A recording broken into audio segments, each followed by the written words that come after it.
Bicicleta, problema, R$ 2, eu trouxe, é nóis. São palavras que não estão erradas.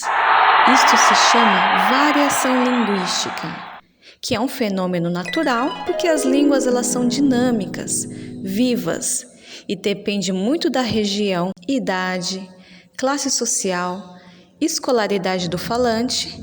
Tudo isso influencia na maneira com que os falantes falam. Existe apenas algumas situações em que a língua e a sua forma de falar, ela pode se tornar inadequada. Por exemplo, esses termos que eu usei aqui, elas são inadequadas para uma redação ou para um discurso em uma situação formal, porque exigem-se a norma culta da língua. Nem sempre falar errado é errado. A variação linguística, ela vai depender da sua mudança ao longo do tempo, como nós chamamos de variação diacrônica. Por exemplo, alguns termos como vós-me-sê, sim-á, é o fim da picada, você é um chuchu, são expressões que não são mais usadas. Nós chamamos de diacrônica porque ela mudou ao longo do tempo.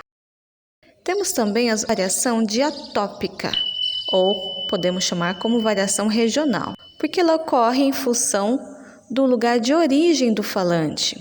A pronúncia e o uso de determinadas palavras, elas podem mudar de acordo com a sua região. Por exemplo, a mandioca, ela pode ser chamada também por aipim, por macaxeira, isso vai depender da região. A abóbora pode ser o mesmo de jerimum, moranga, sacolé, din-din e geladinho. Também tem o mesmo conceito. Diferentes sotaques, dialetos e falares, eles vão depender muito também da região.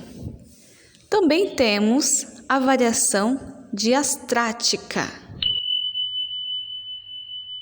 Ela vai depender também da escolarização do falante ou também dos hábitos e as culturas diferentes dos grupos sociais. Então, por exemplo, nós temos as gírias do skatista. Alguns grupos sociais podem não entender nada do que esse grupo fala, porque é uma linguagem específica dos skatistas. O mesmo para outros grupos sociais, surfistas, roqueiros, enfim, dependendo do grupo social, ele vai utilizar uma linguagem específica desse grupo.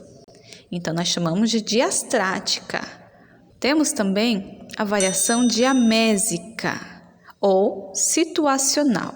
Vai depender muito da situação que eu vou usar, ou uma linguagem formal ou uma linguagem informal. Inclusive, muitas pessoas têm dificuldade de diferenciar se tais expressões são formal ou informal. E vai depender muito da situação em que eu estou usando. Por exemplo, se eu for transformar numa situação formal, o fala garoto, beleza? Pode se transformar numa situação formal em bom dia, tudo bom com você?